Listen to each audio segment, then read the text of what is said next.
Esteemed colleagues, excellencies, ladies and gentlemen, it's a great pleasure to welcome you all here today, but of course a special welcome to my colleagues from the three Baltic parliaments, Lithuania, Latvia and Estonia. I'm very pleased that you are all here, very pleased and honored.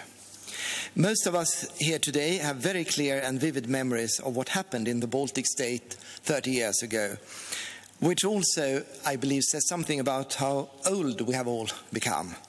The fact is that you must be at least in your 40s today to have any personal memories of the dramatic events on the other side of the Baltic Sea.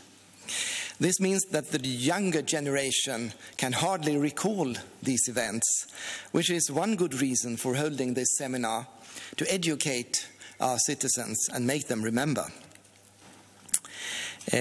Without the historic context, it's hard to understand the political position in which Latvia, Lithuania and Estonia find themselves today. Another good reason for holding this seminar is that relations between our countries have been excellent during these last 30 years, and that this seminar can also be seen as a way of confirming that relationship. The historical ties between our countries, of course, go back considerably longer than 30 years. Just before the pandemic broke out, in early 2020, I had the pleasure of completing my tour of the three Baltic states with an official visit to Estonia. It was indeed rewarding to visit our dear neighbors and learn more about your fascinating history and your struggle for freedom. Your countries have lived through both war and occupation. Your course of history changed dramatically from the adoption of independence and democracy more than 100 years ago to occupation and back to independence once more 3 decades ago. Indeed, the fact that I can receive the speakers from the parliament of the three free and independent Baltic states is in itself a remarkable thing from a historical point of view. For hundreds of years, your countries were occupied or dominated by other powers until the independence in 1918 gave you liberty for a brief moment. Then you had to wait another 4 decades to renew your independence, which I'm sure will now last forever. As I'm sure you will hear from the podium today, your struggle was also our struggle. Awareness grew in Sweden, to a large part thanks to what was known as the Monday movement. Week after week, people gathered at Norrmalmstorg in central Stockholm, and week after week, the number of people grew, and so did the number of towns and cities all across Sweden where Monday meetings were organized. This also meant that international pressure on the leaders of the Soviet Union grew day by day. The movement in Sweden, no doubt, helped build up national and international support for your cause. On the other hand, the real heroes were, of course, you yourselves. You were the ones who risked everything. You willingly put yourselves in harm's way. You took the risks. Not all of you survived. For this reason, it is my honor to bid an extra warm welcome to the freedom fighters, Ms. Velta Chebotarinoka of Latvia, Mr. Alexandras Abisala from Lithuania, and Mr. N. Esma from Estonia. Your contributions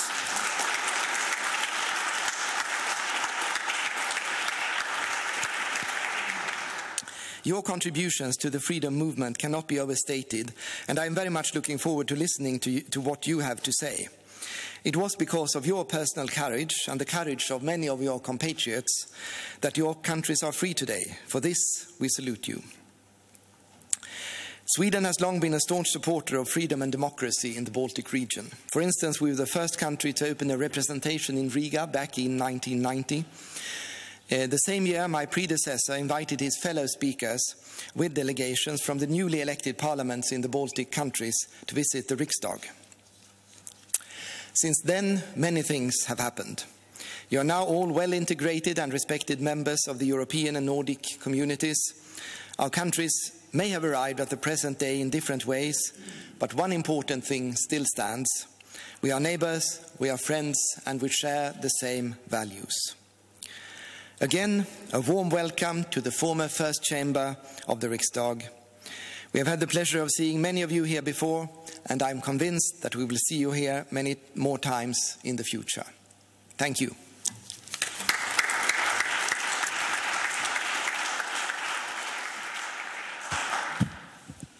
Thank you, Mr. Speaker, Madam Speaker, Madam Speaker, Mr. Speaker, all my good friends from the Baltic states, and friends and foes from the Swedish Parliament on that side. Welcome to this seminar. It's more like a family gathering, because we have our relatives from Estonia, Latvia and Lithuania here with us in our parliament, and really manifesting these Nordic-Baltic relations that we have between our countries. So I'm pleased to chairing this seminar. I have divided it in two parts, more like past and present. So we start first with the heroes from the Estonia, Latvia, and Lithuania, the freedom fighters, and then we're going slowly over to present time. My name is Hans Wallmark. I'm the Deputy Chair on the Committee on Foreign Affairs, and I'm also co-chairing the Baltic network that we have here in the Swedish Parliament. So I'm quite familiar with your three ambassadors here also in the room. And I give approximately 5 minutes to all for a starting round. And we have the first panel in 40 minutes, and then we're going to change to another panel. And we start with Velta Chebotarnenko. Well, I'm so sorry that I'm destroying your name.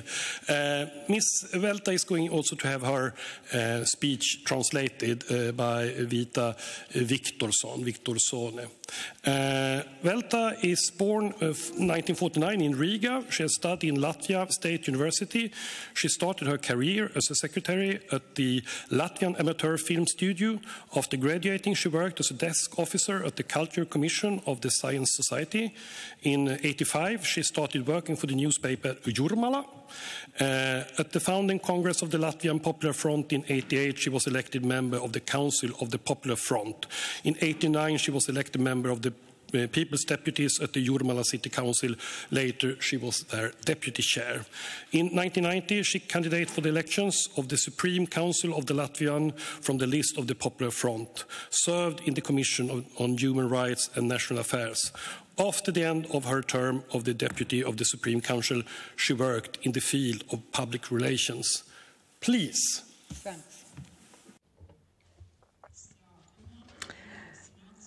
So, in the very beginning, a personal comment from me. My family name is very difficult to pronounce, Chebotarenok, because of my husband, Igor Chebotarenok, because he was born in Krasnoyarsk, but he was Latvian and he was exiled. That's why I have such family name. Honorable Speaker of the Riksdagen, honorable speakers of the parliaments of the Baltic states, excellencies, ladies and gentlemen, I love Latvia deeply. I was raised to love it. In 1990, I voted in favor of the Declaration of Independence of the Republic of Latvia, and in August 1991, I voted for the statehood of Latvia. This year, we celebrate the 30th anniversary of the restoration of de facto independence of our state. But why exactly did I choose to take this difficult path and become one of the 138 restorers of our independence?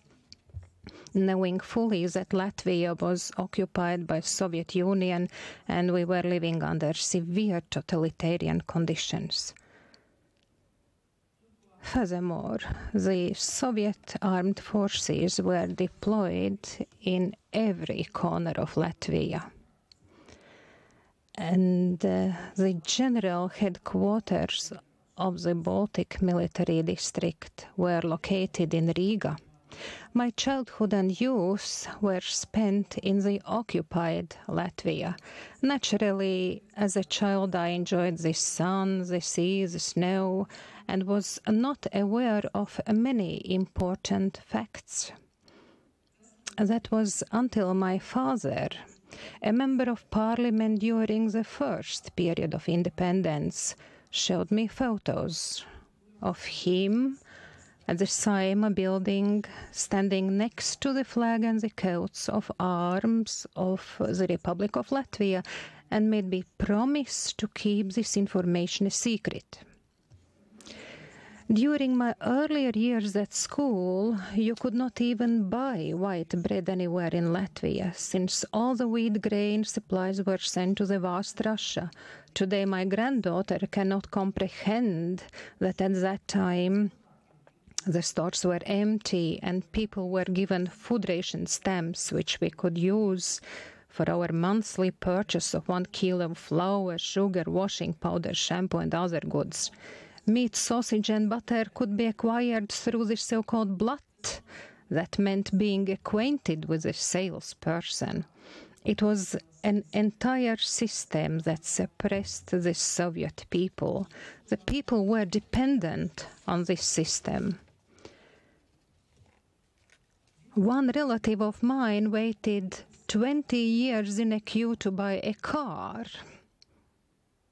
Another waited 8 years for the fixed telephone to be installed in their home, while another waited 40 years to get an apartment. People waited for several years for their turn in the queue at their workplace to buy washing powder, TV, or fridge.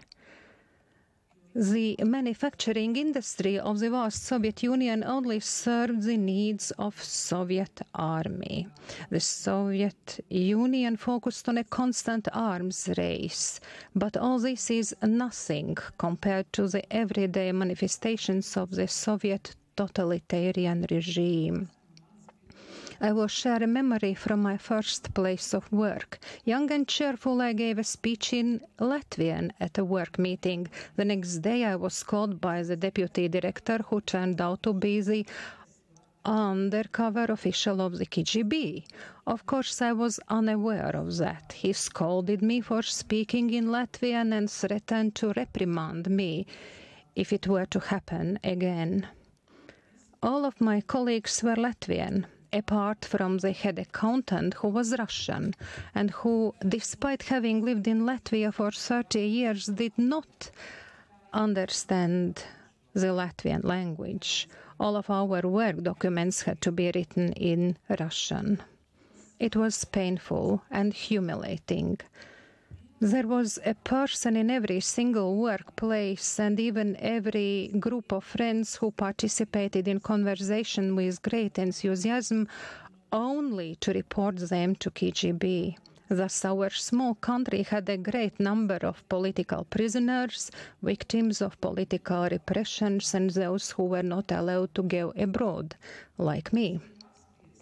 This feeling of doom and oppression had accumulated, and thus various organizations such as the Helsinki 86 Group and the Latvian National Independence Movement and the Popular Front were established to start a peaceful but determined fight for the independence of Latvia.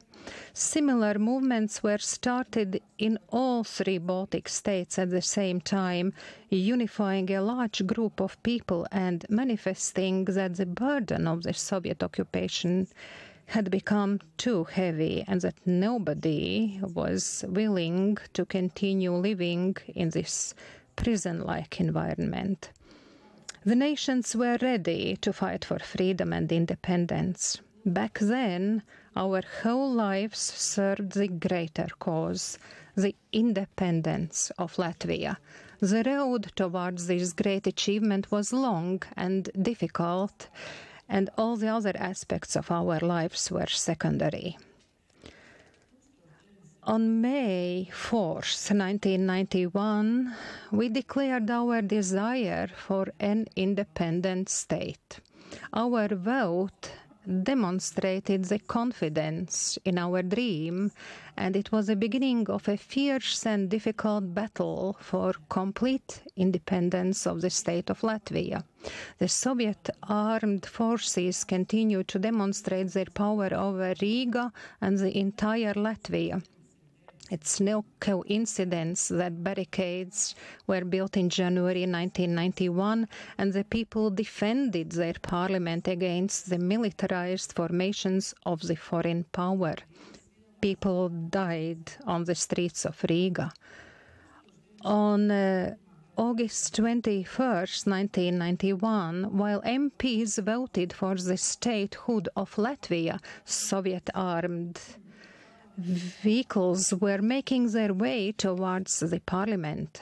Soviet troops were ready to destroy the barricades and break into the parliament building to arrest all of us. However, following our vote, everything felt silent. They had lost. I still remember how we waited for global recognition and acceptance of our state. I wish to thank the governments of Estonia and Lithuania, and of course Iceland, the first country to recognize the declarations of independence of all three Baltic states. I would also like to extend my gratitude to Sweden for understanding our situation and supporting us. I thank Lars Fredén, the former Swedish consul in Riga, for his visit during the unstable period when we had not yet achieved independence. His visit was of immeasurable importance. I thank God that we have such friends, partners and supporters who are just a stone's throw away. We rely on you. I would like to express particular gratitude for their support to Carl Bildt, Thomas Bertelman and Pierre Schori. Thank you.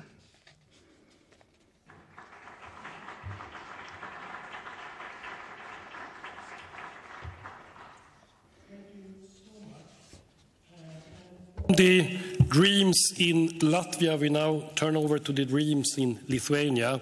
Alexandras Abishala, he's 65 years old. He's a managing partner of UABA, Abishala and Partners, since '93. He studied in Vilnius University. For 10 years, he was a fellow researcher in semiconductor physics. In '88, he joined the Lithuanian independence movement, Sąjūdis, was elected to National Council of Sąjūdis. Abisala was elected to the parliament in 1990 and became signatory of the Independence Act of the Republic of Lithuania. Member of the cabinet of the government in '91 to '92, Prime Minister of the Republic of Lithuania from July to December '92. After quitting political career, he started independent management consultancy. Please, Mr. Abisala, the floor is yours. Thank you. Thank you indeed. As a consultant on strategic management, I would like rather to speak on future. But as political dinosaur, of course, I understand that I have to speak of the past. During our independence fights, if you ask people, why do you want independence? Many of them would say, because we want to live as in Sweden. They meant mainly, of course, economic wealth. The first capitalist country I happened to visit as a member of Parliament of Lithuania was, guess what, Sweden.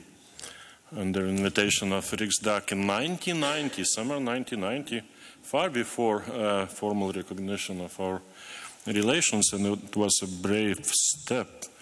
Even though Soviet ambassador participated in all the meetings. Then I got to Sweden in '91, then in '92 to bring a team of Lithuanian orienteers to 5-day orienteering festival here in Sweden, but had to come back the same day with the same plane, leaving them there because next day I had to participate in the voting in the parliament to appoint myself prime minister. as such, I did participate in first meetings of the format Nordic plus Baltics of prime ministers, and finally I had the honor to receive Their Majesties King and Queen of Sweden in Vilnius. So you see, my personal relation with Sweden is very deep.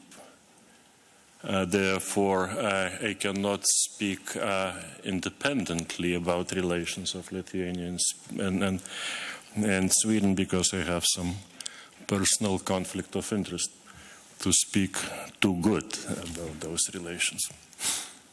I had first three impressions at my first visit to Sweden that hit me most. One was people were fishing down there for salmon in the middle of Stockholm. In Lithuania, rivers were so polluted that not only salmon but other fish was not so in place. Another was when we went around to the province, we saw national flags hanging in every household, in the front yard, and so on. In Lithuania, we loved our national flag. We honored that as a symbol of fight. And it looked to us that you can use a national flag in your fights and in your celebrations, but not every day. I felt that was expression of simple patriotism, everyday patriotism, when you just honor your own country and you feel part of it. Not only when fighting, but when working or having your free time. And third thing was we had a meeting, we had a reception in, I believe it was a Flag Day celebration, some small town, I don't remember the name. And I was surprised that I couldn't distinguish who was the mayor, who was the teacher, who was neighborhood leader, whatever. Everybody seemed to do some job, and everybody seemed to be equal.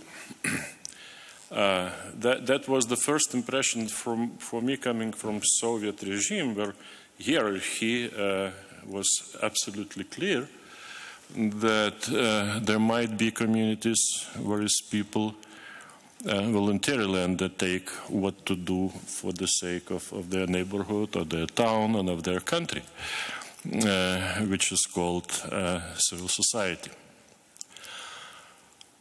I'm not sure I understood fully what this is all about, but my feeling was that this kind of social structure is the only way to bring prosperity, to bring progress, and to bring democracy.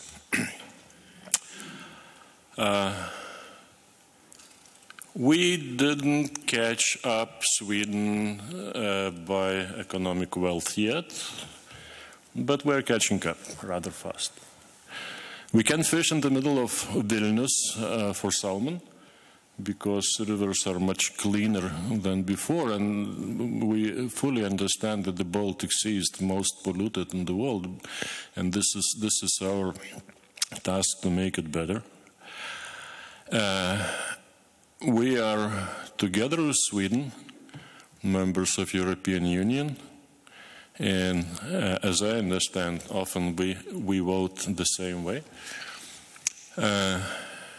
What we did not manage to catch up in Lithuania is civil society.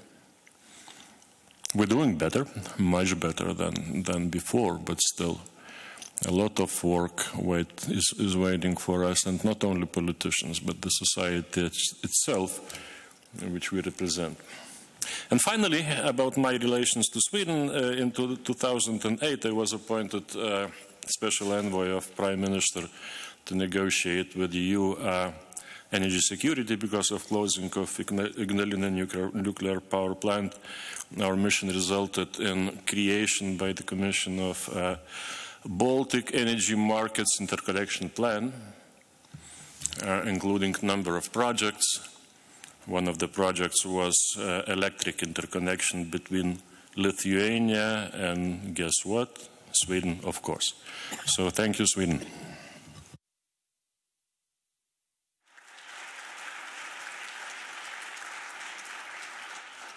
And thank you, Lithuania. So from the dreams in Latvia over to fulfill some of the dreams in Lithuania, we now turn over to Estonia. And Esma, born 46 in Tallinn, studied Tallinn University, and has a career in Estonian television. He has been a program deputy director, editor-in-chief of news program Aktuaalne Kaamera, a presenter, newsreader, commentator. He has been the Baltics correspondent, served at the office of the President of the Republic of Estonia as a media advisor, and he has been member of the parliament in Estonia, the Riigikogu, since 2003, and served previous as chairman of the Foreign Affairs Committee, and he's now chairman of the National Defense Committee. Please, Ian, the floor is yours. Thank you, Chair. Dear colleagues in democracy, I'd like to start with a question, and the question is as follows. What has changed in 30 years in the world and in your country? I understand that for Swedes, this question is probably quite easy to answer. Almost everything is the same. You live in a prosperous, rich, democratic country. You have the same king. Appa was 30 years ago still popular, and Appa is again extremely popular everywhere. In countries like Estonia, Latvia, and Lithuania, the answer is totally different, although similar. Today, I think my colleagues agree we live not only in a different country, but in a different planet. We remember very well the days 30 years ago, and I have memories from the Monday meetings because Anders Kung, evidently very known to you, was my close colleague when we started the first private TV station in Estonia. And of course, at that time, 30 years ago, I was the chief editor of Estonian national TV news and a correspondent to one of the Finnish TV channels. I'm sure that part of my material I have sent to you from dramatic and tragic events in Latvia, Lithuania, and Georgia were of my camera, because I went there as a representative of Estonian TV, but I work as a representative and correspondent for the Finnish TV. So they could not understand that this guy could send his material to Helsinki and from Helsinki to Stockholm, to Oslo and every other possible countries and cities. Then I worked as an advisor to Estonian President Lennart Meri. Then we activated a slogan, "Never again alone." This means very much for Estonia today. We started 30 years ago pretty much alone. Then we understood that we had many friends in Latvia and Lithuania, and many friends in Finland and Sweden. We stood together. We achieved a lot. I'd say that it was a miracle. But our nations have this ability to use even the smallest opportunity. When Estonia gained the first time our independence, the situation was almost the same. Never alone again. Today we stand together. The world has changed, but has it enough? We see that in many parts of our planet there are tensions, there are wars. Today I saw and heard the news from Washington. They have had and agreed on a new security concept among United States, United Kingdom and Australia. And of course, the main reason, to be sure, is China. Of course, we have problems near our borders. I'm not talking about the military exercises Zapad, West 21, very close to Latvia, Lithuania, and Estonia is almost there, Poland. But luckily we work together, and we must keep that way. Then it's possible that after 30 years, when you are veterans and sitting here, you can make the same conclusion that we have had new victories, we have achieved a lot together with Latvia, Lithuania, with Sweden, with Finland and other nations in the European Union. Thank you very much.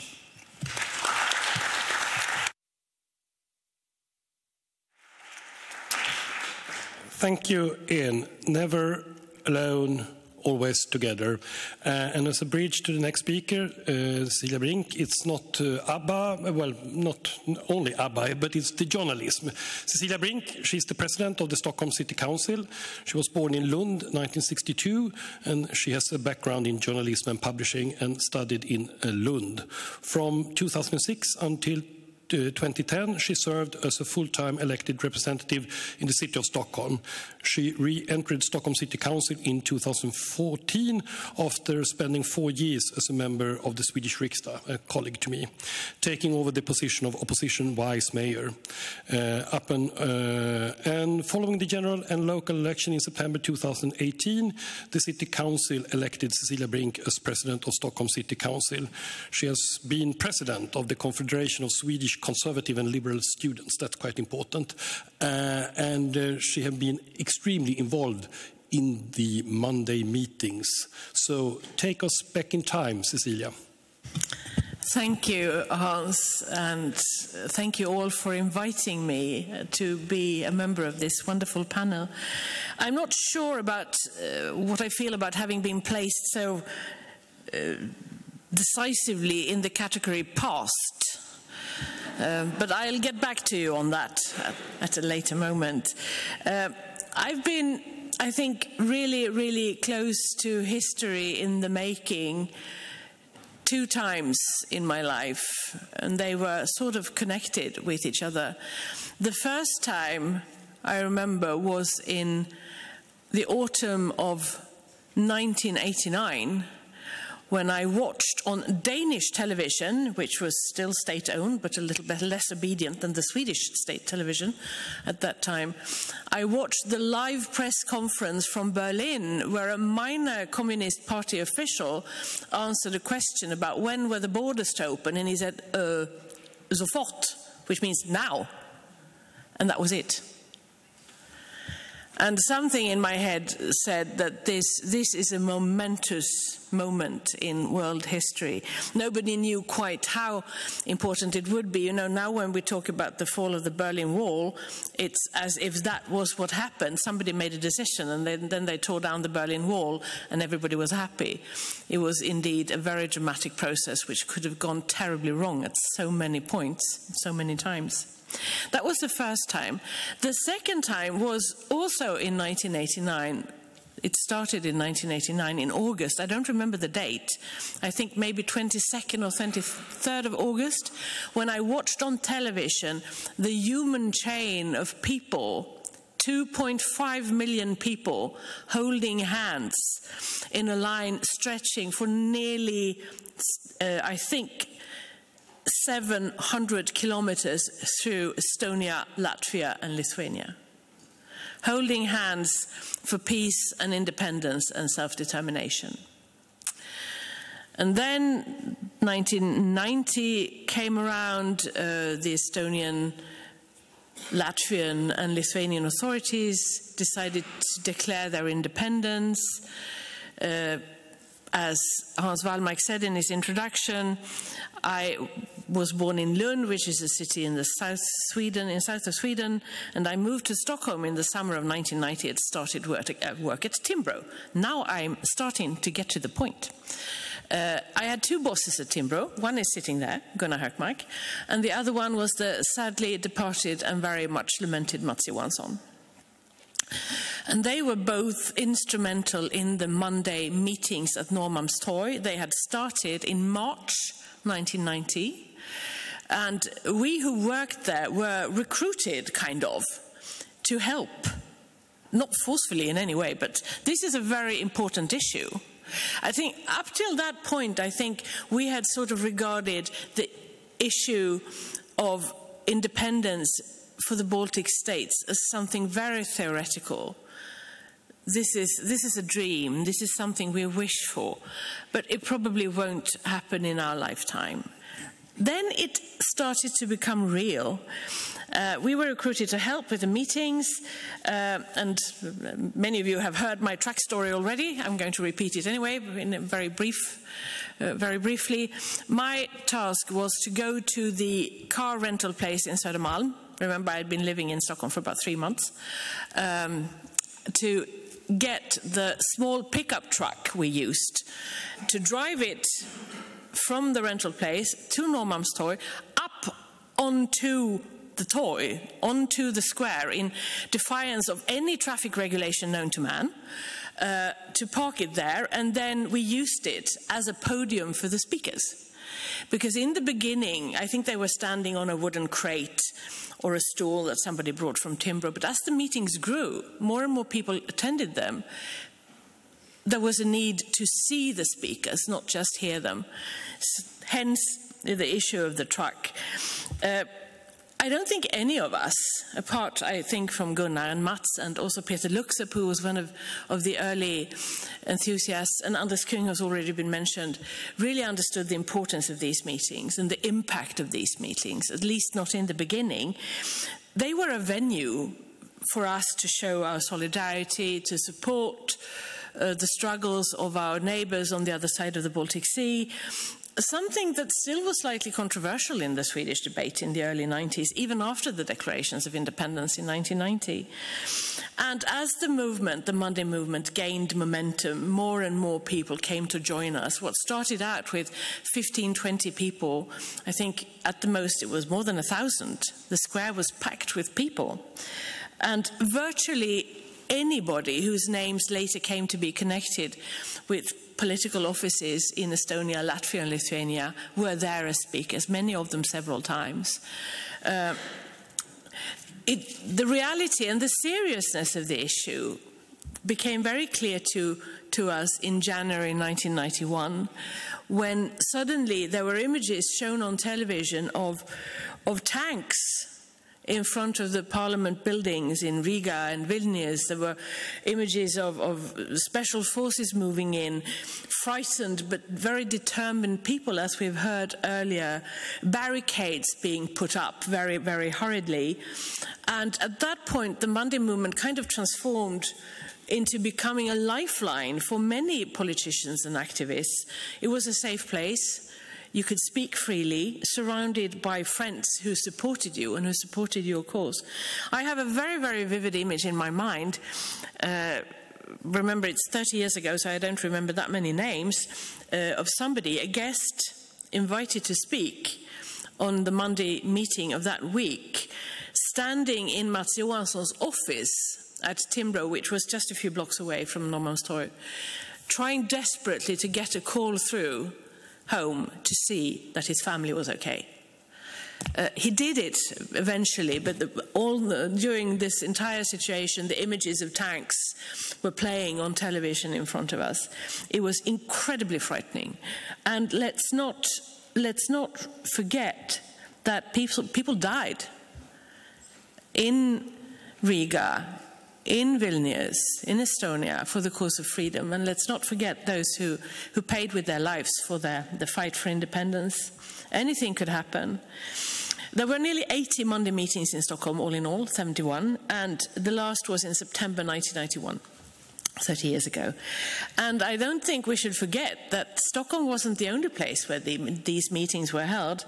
There were at one point nearly 50 Swedish cities that held Monday meetings on a regular basis.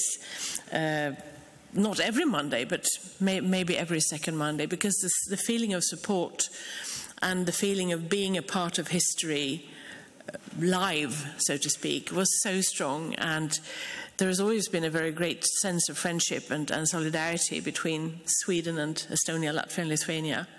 You are our neighbours, amongst our closest neighbours. A few months ago, I met with the Lithuanian president who visited Stockholm, and he told me that he was born in Klaipėda. And when he was a child in Klaipėda, during the Soviet years, he heard stories about the Swedish island Gotland, which was actually closer to Klaipėda than Vilnius is. And Gotland was a marvelous place where people lived in freedom and prosperity. And his dream was that one day in my life, I will get there.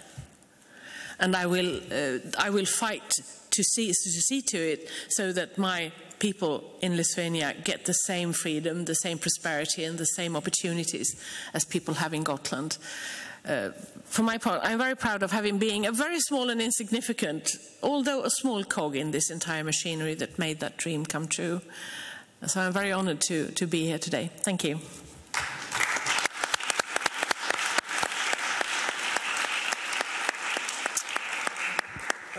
Thank you. And if persons such as Mats Johansson, Gunnar Hökmark and Cecilia Brink was instrumental to have this kind of Monday meetings to show the support, I would say that the next speaker, Ambassador Lars Fridén, have been really instrumental to re-establish the context, the diplomatic relations between Sweden and with the Baltic republics, especially Latvia.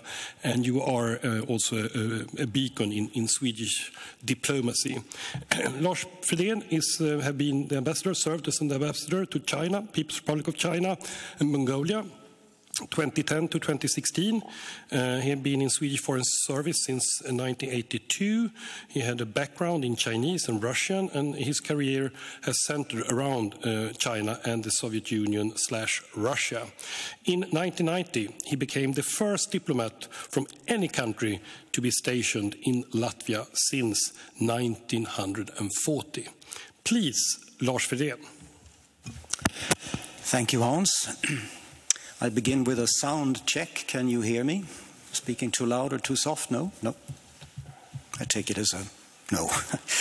I feel very emotional. I felt very emotional when I walked from my flat in the old town in this direction and saw all of the flags, the 4 flags together.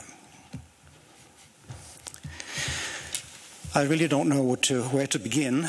I could talk about my life in the field, my extreme loneliness in the field, There were two reasons for this. One was that I decided to trust no one. Velta has explained why this was a wise decision. The second was that I never received any instructions on what to do or what to say or what to even to report. Because the fact is that the Swedish Foreign Ministry was quite uncertain on how to handle this situation. I nowadays regard the lack of instructions as not just a blessing in disguise, but a very great blessing in itself, because I'm sure if I had received instructions, they would have been detrimental at least to the image of Sweden. I could talk about what happened after the fall of the collapse of the Soviet Union and the restored independence, both de jure and de facto, of all three Baltic countries. Those two historic events happened to occur simultaneously with a change in the Swedish government. In fact, there was only a month's difference. And the new government adopted a very different tone than the previous one. Baltic affairs became a priority not just for its foreign policy, but for its entire policy. And I am proud to have been a part of that. The task we set ourselves was to do everything we could to ensure that all interested parties regarded the restored independence of Estonia, Latvia, and Lithuania as a permanent fact, that it would endure. That it would endure. There were those who thought that you would not endure, or that you would endure in a not very successful manner. You would not be able to change your economy's extreme dependence on the rest of the Soviet Union. You would not be able to develop a democracy. You would not be able, I speak now about Estonia and Latvia, to integrate the very large Russophone populations in your countries. You would not be able to build up a serious defense. You would not even be able to make sure that the Russian troops left Estonia, Latvia, and Lithuania. A large part of the cognoscenti of security policy believed this would not happen. The best solution would be if the ground forces left, but Skrunda, the strategic radar station in Latvia, would remain. Paldiski, the nuclear submarine simulators in Estonia would remain, of course. And also all the robot installations along the coasts of the entire Baltic coast, including the islands, would also remain. What was our audience? Well, our audience was Washington, Brussels, Paris, London, Berlin, but of course, mainly Moscow. We weren't sure that it would work, but we certainly felt that it was our very duty to try. And our work centered on two things. One was, as I said, the true pull-out agreements, and myself and Ojars Kalniņš ended up at a memorable occasion in 1994 in the basement of the White House Situation Room in the basement. This one that still exists, in an effort, successful as it turned out, to interest the United States in the continued security of Latvia. In that process, Sweden had a closer cooperation on an important security issue than we have ever had before and since. And the other issue was citizenship legislation. I could speak about that, but I won't. Instead, I will like to bring forth 4 very deeply felt thank yous.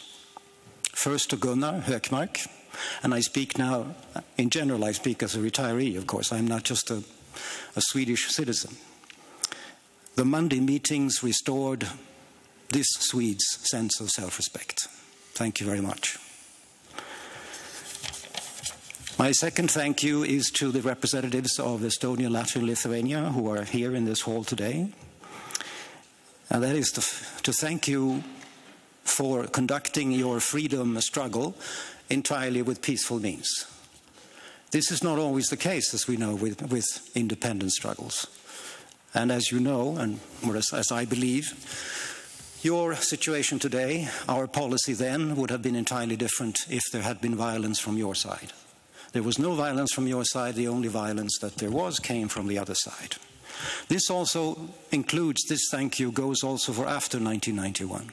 History shows us very few examples of people slipping out, as it were, from dictatorship without exercising severe retribution of the instruments of that dictatorship. And in Riga, of course, for a very long time, in Tallinn for a very long time, in Vilnius for a very long time, people who used to be in the KGB, the GRU, who had even manned the cellars, the torture cellars that exist in all these three countries, walking around, nothing happened to them. This is extremely remarkable. And I give thanks to you for that too. Third, my profound admiration and thanks to every representative of Estonia, Latvia, and Lithuania here today for the hardships, privations that you went through to achieve not just independence, but also to become successful, democratic, responsible European states with well-functioning economies. Your people suffered an awful lot, and the political establishments in your countries had to hold the line somehow. This was also not self-evident that it would happen. And finally, I'd like to thank all Lithuanians, Latvians, and Estonians whom I have had the privilege of knowing for the most profound and useful education I, as an individual, have ever received anywhere. And I have gone to many universities in my life. In the parliament in Vilnius, the parliament in Riga, in discussions with Lennart Meri, Jüri Luik, I received an education in politics, in foreign relations, in national security policy, but above all, in morality, about dignity and courage. I've written books about this, and I formulated what I call the tragic dimension. A serious country has a tragic dimension. It realizes that history is not a given, that independence is not a given, that it has to be fought for. And that is what you provided to me. It seldom exists in this country, my country. We are basically an ahistoric country. We are a non-threatened country. You are all three countries that have been threatened and are still being threatened. So I'd like to thank you for your patience in explaining to us about the basics of dignity and courage. Thank you.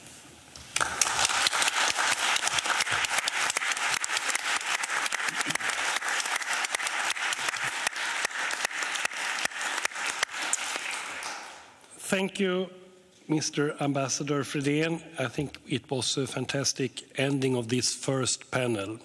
We really hear the voice ringing in our ears. With that, I say thank you to the first panel. We're now going to switch to have the second panel. So I invite the Madam Speaker, Mr. Speaker, and Gunnar. Yeah.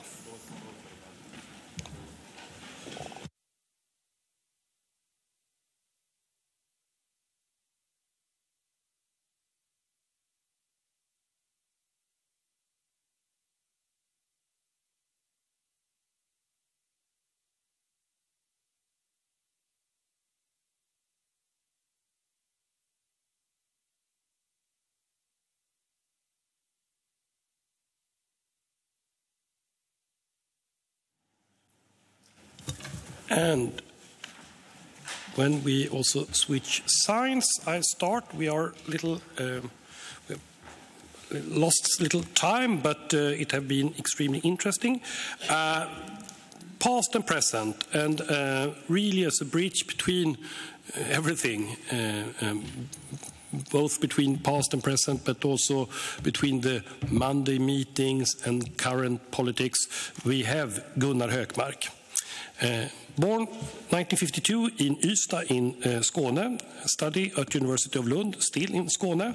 He has been member of the Swedish Parliament between 1982 and 2004, and as a member of the Swedish Parliament, he served in the Committee on Finance, and he was a spokesperson on economic affairs for the Moderate Party. He has been chairman of the Committee on the Constitution, and between 2004 and 2019, he was member of the European Parliament and head of the Swedish EPP delegation, and also for many years vice president of the EPP group inside the European Parliament.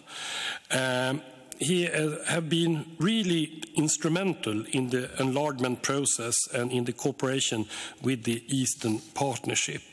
Gunnar Hökmark is today, among other things, chairman of the foreign policy think tank Stockholm Free World Forum, and also one of the co-founders, together with Andres Kyng and Håkan Holmberg and Peter Luksep, of the Monday meetings. So please, Gunnar, the floor is yours.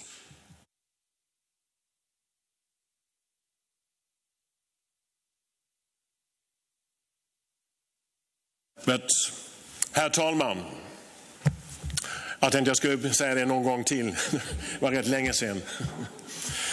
Speakers of the free and sovereign nations of Estonia, Latvia and Lithuania, and your excellencies, it's fantastic to take part of this event.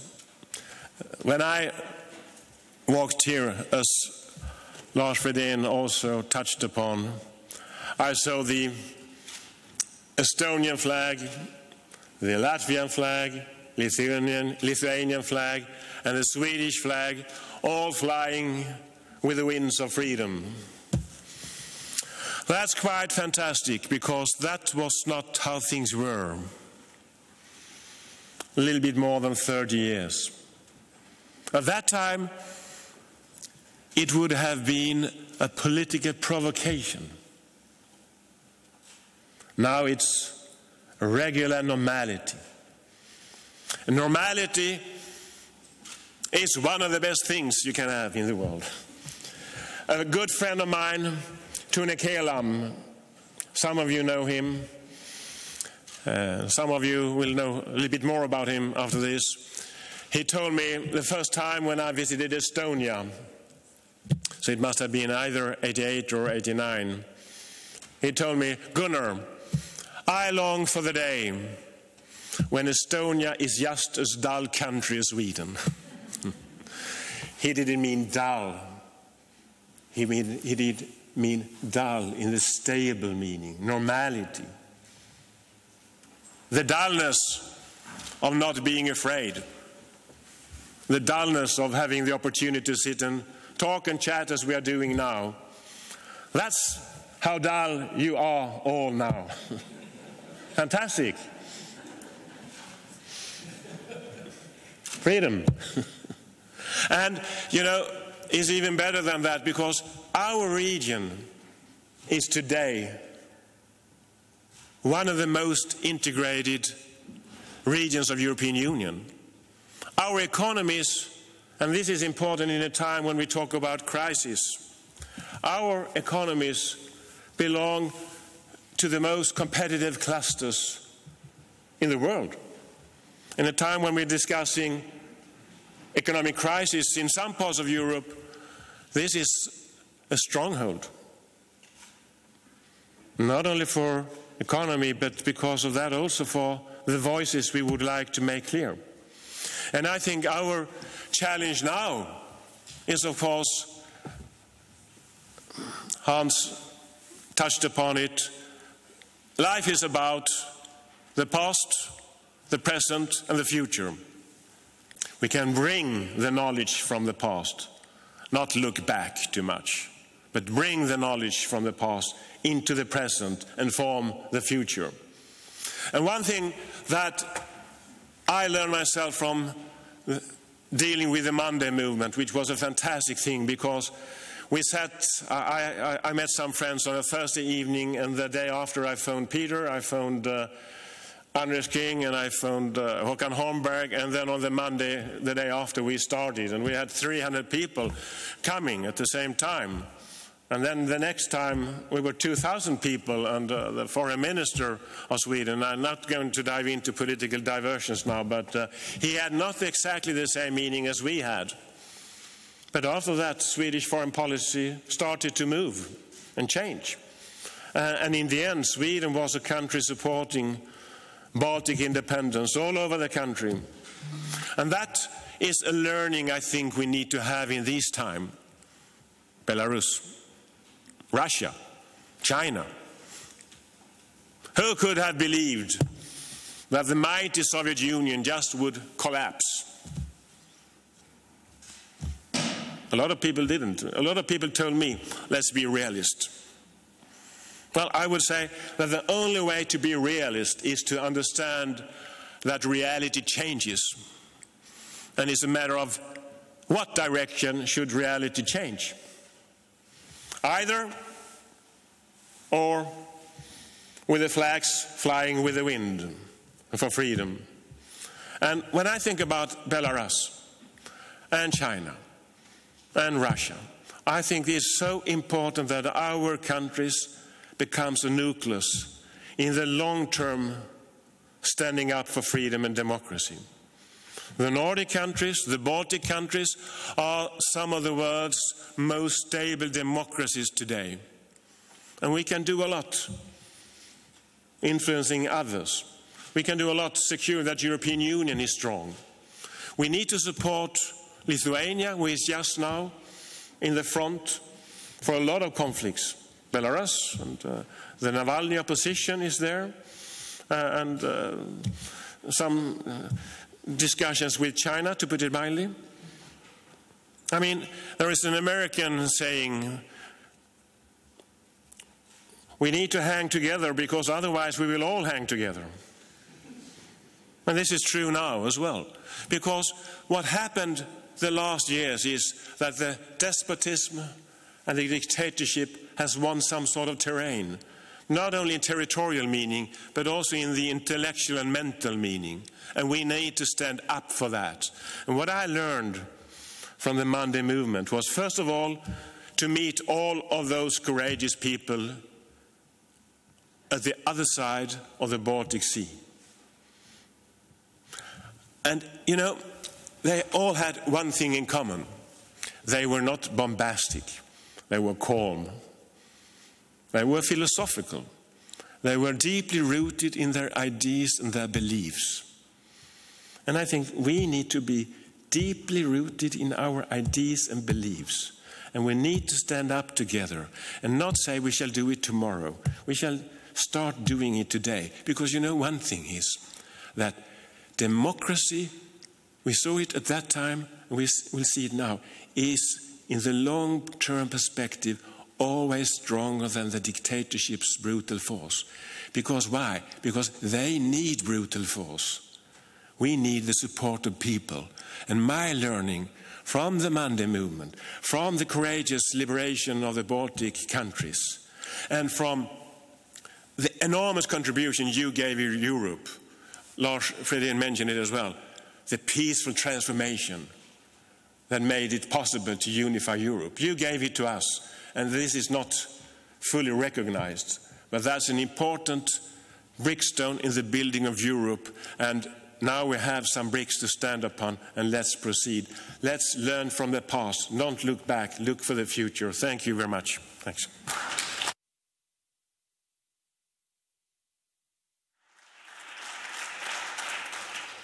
Thank you, Gunnar. With the rhetoric from the Monday meeting 30 years ago, but with the content of the future. And it's also fantastic to hear these 3 cheers for dullness. And I'm happy to say, if you look in the mirror, you're also part of this dullness, because you are part of the freedom and independence. Thank you, Gunnar.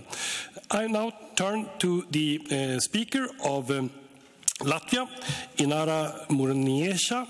Inara was born in 1970. She had graduated from the University of Latvia before she becoming a politician. She was for 16 years worked as a journalist in the largest daily newspaper, Latvias Avīze, and mainly covering domestic and foreign political affairs. From 2011 until 2014, she was chairperson of the Human Rights and Public Affairs Committee in Seima. And since 2014, she has been serving as the speaker of the Seima in Riga. So please, Inara.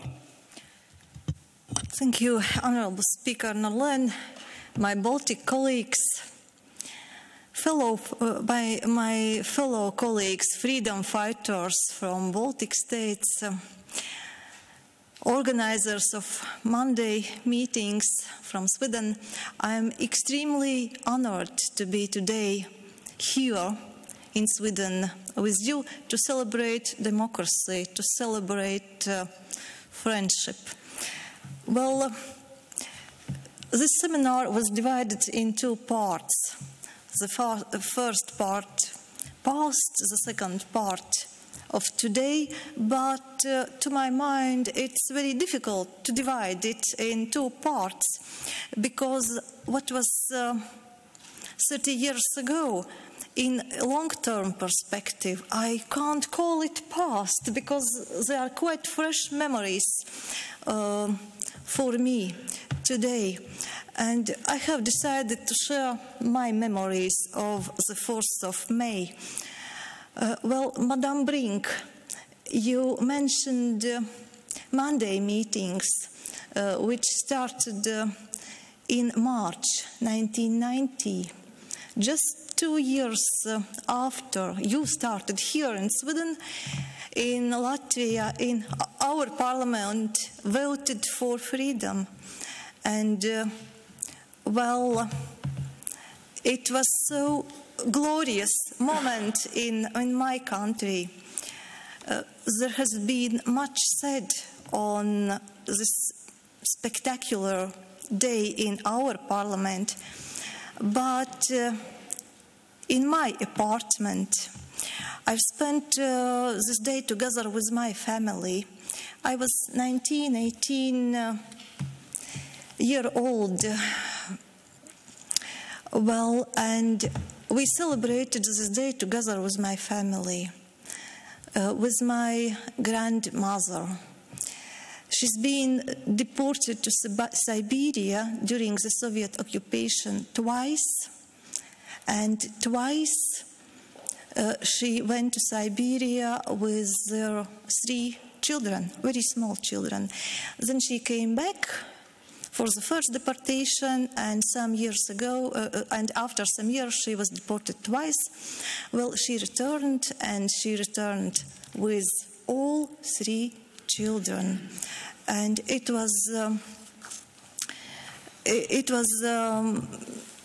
glorious moment for her. She cried, and those were tears of joy, because she said, I was just in Siberia, it was just my dream for Latvia, dream for freedom, dream for Latvian language, dream for my culture, dream for Latvian black bread. And now, just in one day, it comes true. Well, and she said, don't worry, I'm crying, but it's tears of joy. But now back to dull matters, yes, to the future. Well, and I'd like to say that what we can learn from the history of regaining the independence of the Baltic states is that freedom and independence are in our own hands. And today it's up to us to protect it. Democratic values are at the heart of our societies and in our cooperation, and we must stand up for them. What we must do is to strengthen parliamentary democracy and ensure parliamentary scrutiny over government decisions. It's what we parliamentarians are doing in our parliaments. But we live in special times. During COVID-19 pandemic, we face growing public skepticism about parliamentary democracy, about democracy itself. We face fragmentation of society, mounting public fatigue from social restrictions introduced during COVID-19 pandemic. Well, but our strength lies in effective multilateral cooperation and in rules-based international order. 30 years after regaining independence, the Baltic states are closely integrated in international structures. The Nordic-Baltic cooperation is our first point of reference. And today we, Latvia, Lithuania, Estonia, and Sweden are like-minded EU members. And last week, in the World Conference of Speakers of Parliament, we speakers discussed how to strike a balance between Parliament's openness, transparency and security. We had valuable discussion on global governance. Currently, Estonia is successfully representing the interests of Nordic and Baltic region in the United Nations Security Council. It brings international attention to such issues as of our common concern as Belarus and the security situation in Ukraine. In the future, we should work together to ensure continuous presence of the Nordic-Baltic countries in the United Nations Security Council. It is very important. It is very important. And likewise, Sweden, as the chair of OSCE, can count on our support for protection of human rights, democracy, the rule of law in the OSCE region, especially in view of Russia's continued aggression against Ukraine and ongoing developments in Belarus. Our priority is to strengthen security in our region. We, Baltic countries and Sweden, are interdependent. Our security is your security. Russia's aggressive military posture along our borders and towards Ukraine, Russia's growing military influence in Belarus are clear examples of the security challenges we face.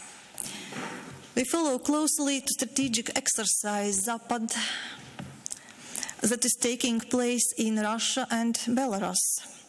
And the political situation in Belarus adds additional complexity to these maneuvers. It is our collective responsibility to ensure security and stability in the region and in Europe as a whole. We consider that NATO collective steps in the region, including the enhanced forward presence in the Baltic states and Poland, play an important role in deterring Russia's actions. And we are doing our part in the collective efforts of NATO.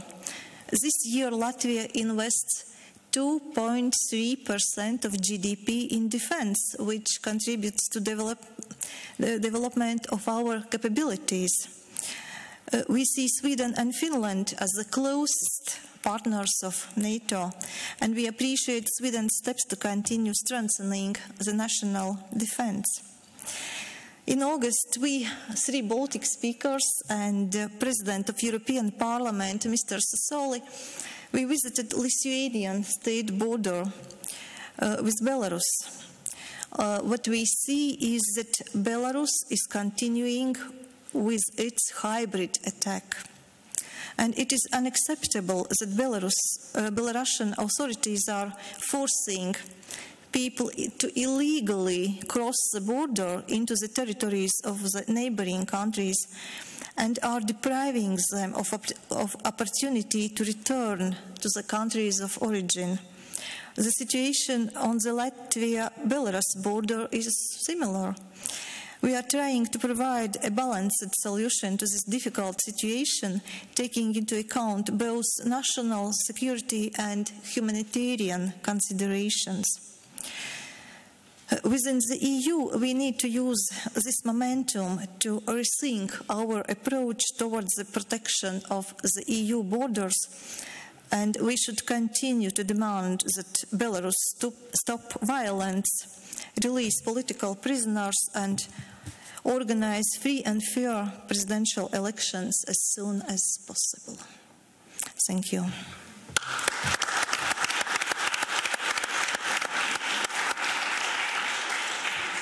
Thank you. And from Latvia we go to Estonia, and we have the speaker Jüri Ratas, born 1978 in Tallinn, studied in Tallinn Technical University and University of Tartu, and have a career in Tallinn City Office as an economic advisor, as an assistant mayor of Tallinn, and then mayor 2005 to 2007, and Prime Minister of Republic of Estonia 2016 to 2021.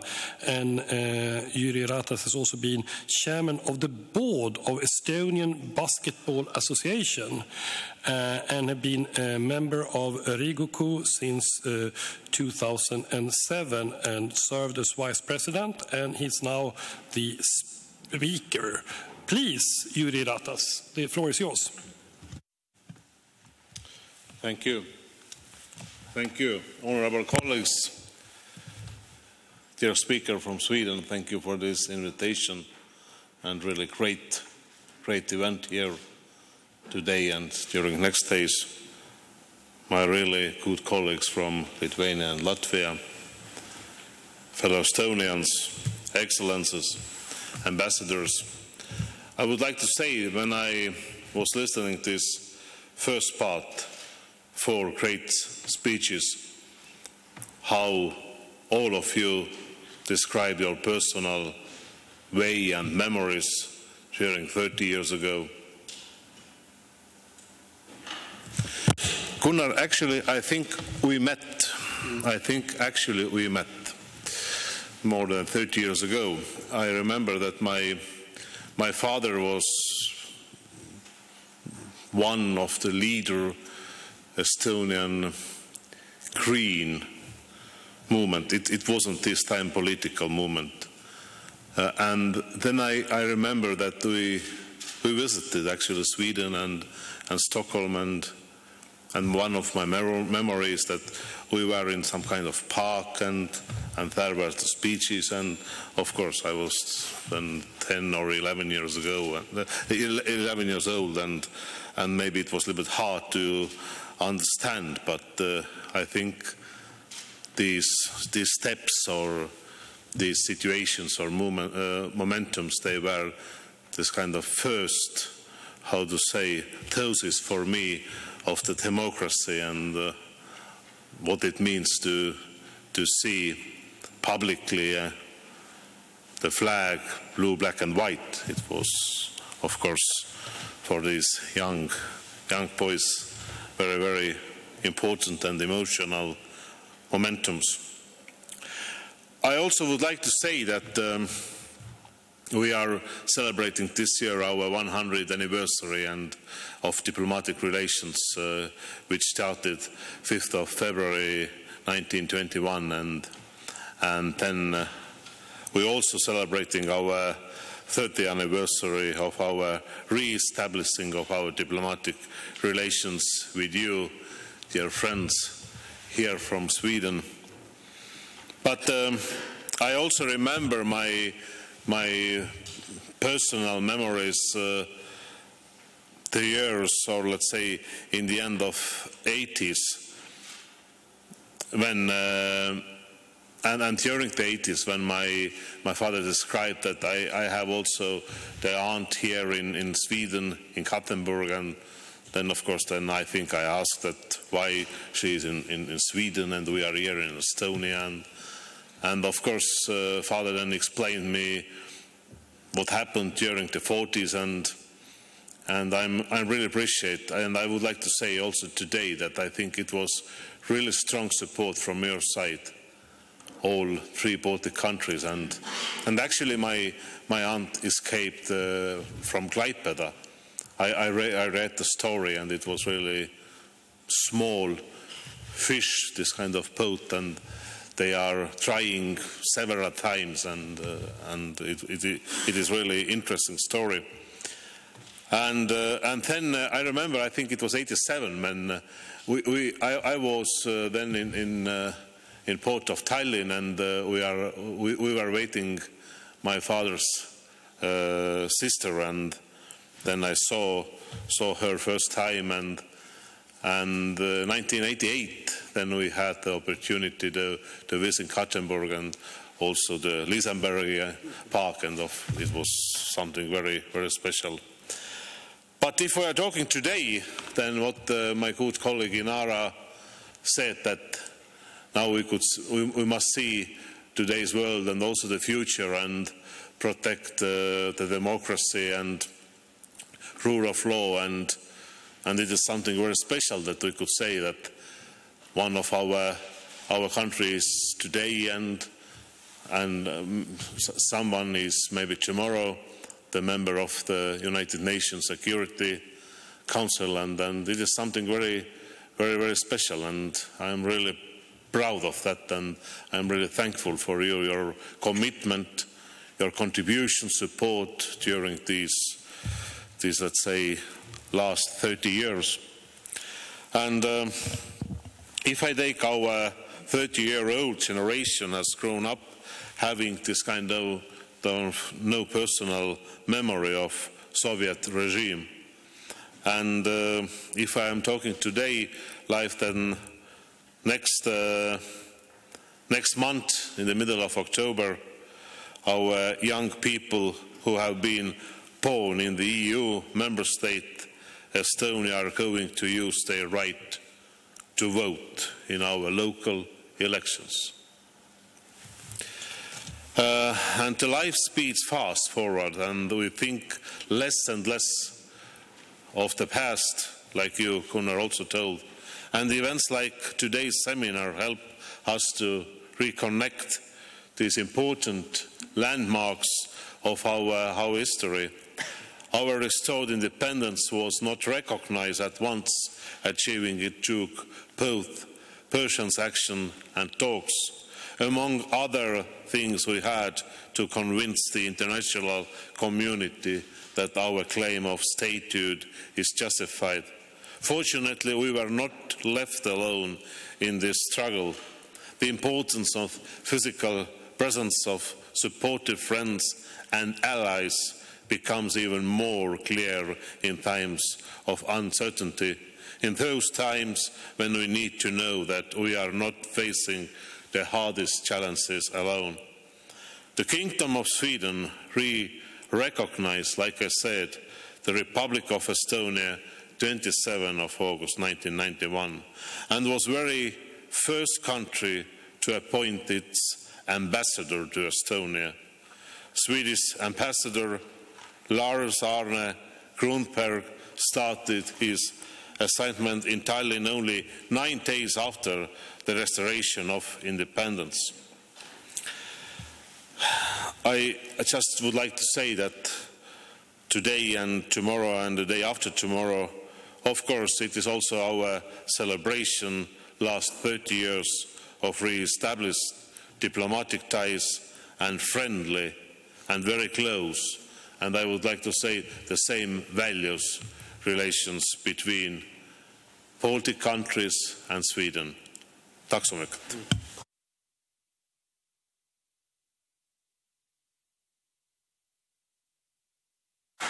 Thank you, Jiri, and thank you for mentioning our embassy in Tallinn, and we are very proud to have our embassy so central in all your 3 capitals, in Tallinn, in Riga, and in Vilnius.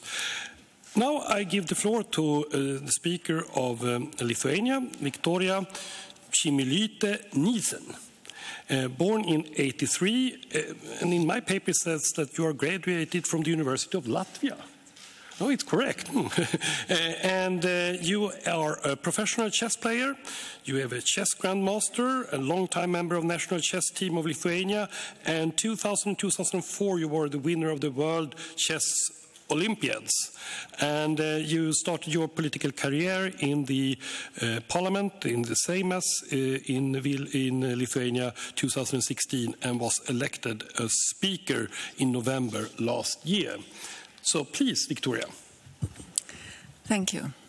Dear honorable colleagues, speakers, Your Excellencies, ambassadors, members of parliaments, participants of Monday movement. It is indeed a great pleasure to address you today here on the occasion of the 30 years anniversary, you could argue, of the Monday meetings for the independence of the Baltic states. It gives us an opportunity to look back to the 30 years and to reflect upon the both past and the future and our cooperation.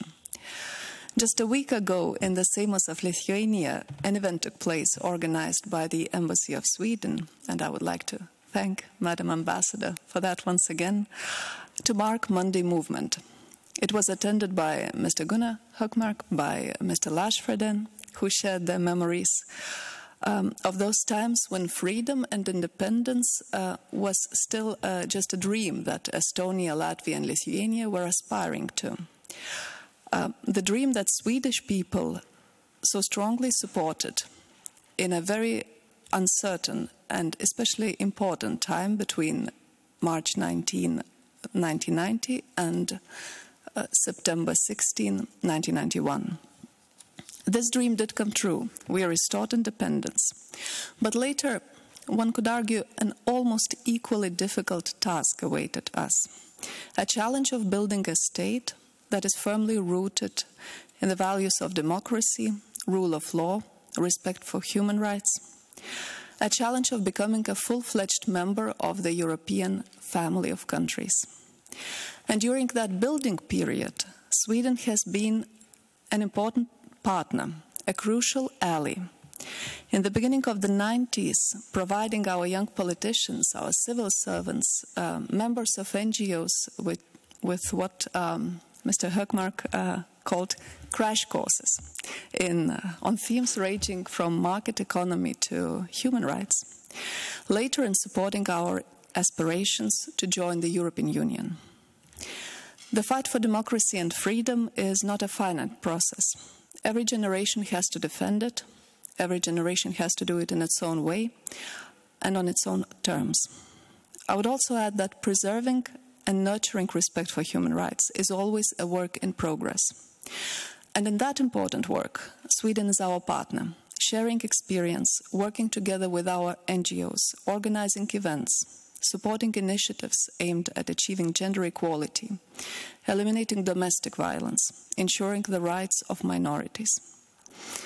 We have come a long way during those 30 years in those areas, but it is still a work in progress, especially considering that human rights are under pressure today globally due to COVID pandemic, due to social fragmentation, climate change that ultimately leads to conflicts and deprivation. Therefore, we must continue our common efforts, since respect for human rights is the most important building block that our societies rest upon. Today, we enjoy cooperation on a wide range of fields that offer us opportunities of growth.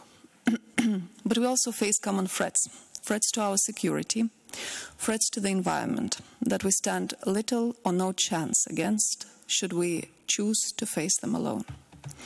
The efforts to mitigate climate change are taking a firm place in Lithuania's political agenda. Greening the economy, working together on innovative clean solutions is a way forward. And in that we have a duty to our young generation and to the generations who are to come.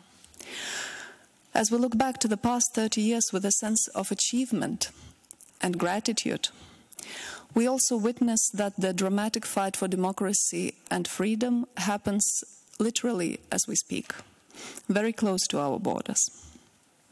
In the neighboring Belarus, the cold-blooded Lukashenko regime does not shy away from persecuting Belarusian people and directing flows of illegal migrants as a means of putting pressure on the whole of the European Union. Just like 30 years ago, Sweden supported the Baltic countries. We see it as our duty and, well, if you wish, as a kind of debt to support Belarusian people in their fight for freedom and human dignity. Today we feel that we have some experience in building a democracy and nurturing civil society that we can share with our neighbors in Belarus, while at the same time continuing to count on your support in this never-ending process. Thank you. Thank you.